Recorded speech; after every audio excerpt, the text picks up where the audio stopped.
Hey guys, I'm just making a couple of short videos here on residential heating systems and how it relates to the refrigeration course. Okay, this first slide here is showing a residential heating system. This one here is with a gas furnace right here. And it's like, this is a super basic concept of how things work with a forced air system. There is a heating source, a supply run which runs to the outside of the building, and there would be multiple of these, one supply for every room at least. Some rooms would have more than one supply. And then somewhere near the center of the house, on every floor, there would be a return air grill. So you're supplying a certain number or amount of warm air and returning that and recycling it and reheating it and pushing it through. If there was if there were going to be air conditioning added to this or cooling added to this house, an A coil could be added to this gas furnace, and then you can do heating and cooling with the heat pump. When I use the term air conditioning, cooling is just one of the types of conditioning that can happen with air. Anytime you filter or heat or do anything to change the original state of the air, it's technically conditioning that air. People just generalize that term, air conditioning, and talk about it for cooling the air, but technically speaking, it is anything that you're doing to change the original state of the air. Okay, moving on. Just to let you know, some of the slides on this PowerPoint don't work for some reason. Like this next one here, most of it's missing. It just has a couple of the supply runs on the end. There's supposed to normally be a trunk here in the middle, and it's just showing the air distribution, but it doesn't really matter. The next slide here shows it a little better. This one here has a couple of glitches in it as well for some reason, but whatever. You can see here again, this is more of a three-dimensional drawing showing a complete system. But there would be a furnace here, there's a supply plenum with a supply duct branch, and then individual runs that would go to each of the different rooms. And then there's a return air grill in the floor, runs along the floor joists and then down into some ductwork, and again gets recycled through again. So this is this type of configuration is known as extended plenum, which is the most common. So if you guys have ever had a furnace in your house or seen a furnace in a house, it's typically like this: furnace, supply run, and a return air run, done just like that. In really old houses, they used to have a system that looked like this. Some people would call them an octopus. This one here runs down into the floor, which again is super uncommon. But a lot of times it would just be a supply plenum on the top and just individual round pipes that run to all the different supply runs in a house, and then they'd have a separate return air. This one here is a perimeter loop.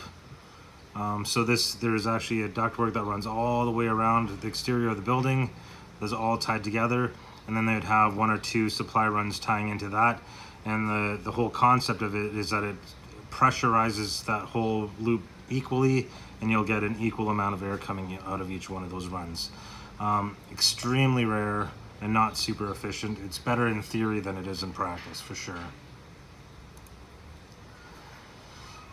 So here's another picture of the extended plenum. It just has some minimums and maximums, but it's not really all that important. I think the main thing to notice on this, or note on this one, is the balancing dampers. When you have all these floor registers here, on an extended plenum type duct run, you have to be able to balance. So, you know, if you have tons of air here and not a lot out of this one, you can actually turn one of these balancing dampers partly closed, so less air would come out of this one, and it would squeeze more air down the trunk, so more air comes out of that one.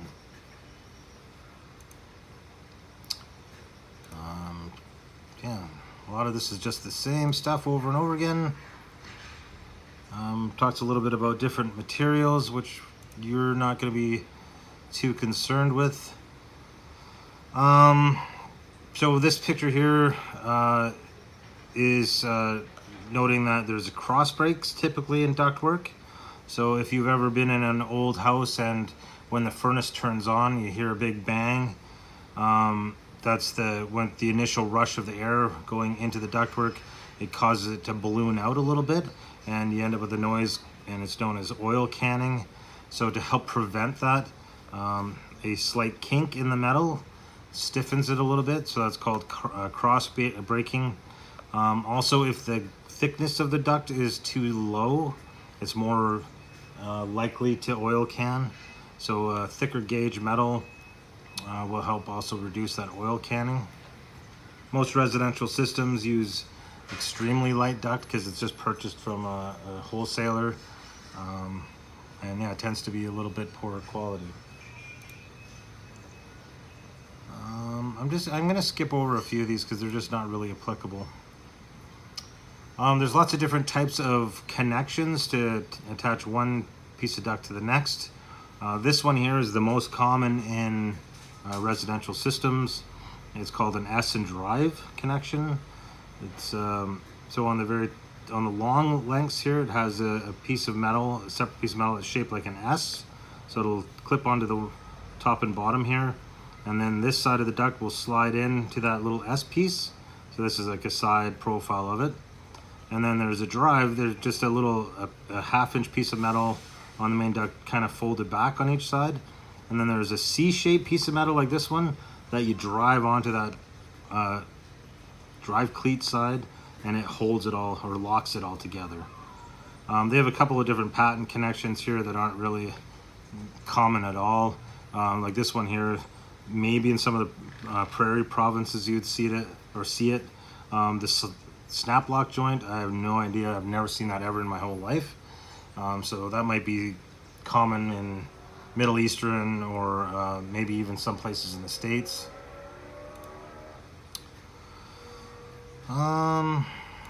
Again, these are just different supports, not really applicable to what we're doing. So I'm just gonna kind of go past them. The hanging support systems, there's different charts that will help determine how heavy a gauge hanger you need, and it's based on the spacing between the hangers and the overall dimension of the duct. So usually these charts have a half of perimeter, so you'd add up two sides, one long side, one short side, and then that would give you a dimension. And then it depends on the spacing. So if you have the hangers every 4 feet or 6 feet or 8 feet, then it's the thickness of metal used for the hanger or the size of ready rod, even if it's really big duct, will be determined by that chart.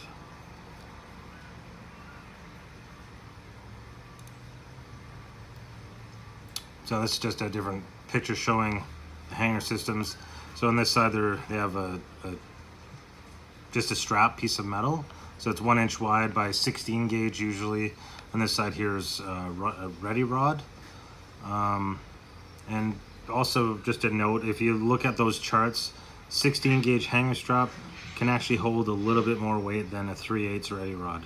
They're almost identical, but a lot of people automatically would assume that ready rod holds more than hanger strap, but it's not always the case. Oh, this slide has nothing. This is just talking about hangers for round duct.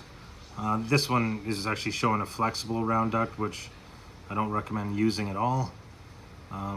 So if you see a house where they have a whole bunch of this insulated flexible duct running everywhere, it's probably not done very well, because the airflow restriction in these things is very high. So it's putting a lot of extra work on the furnace, and chances are they're not going to be getting the airflow they're looking for. But it is very important to make sure it is supported properly, because this stuff tends to kink real easy, which again restricts airflow and makes it not work that great.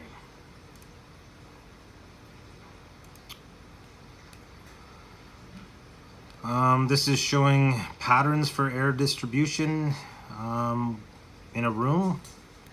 So there's not a whole lot of difference between these two.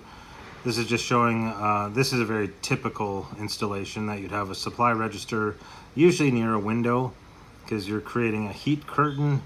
Because in the wintertime, this is going to be your greatest area of heat loss. is at a window, because the R value in a wall is way better than the R value of a window.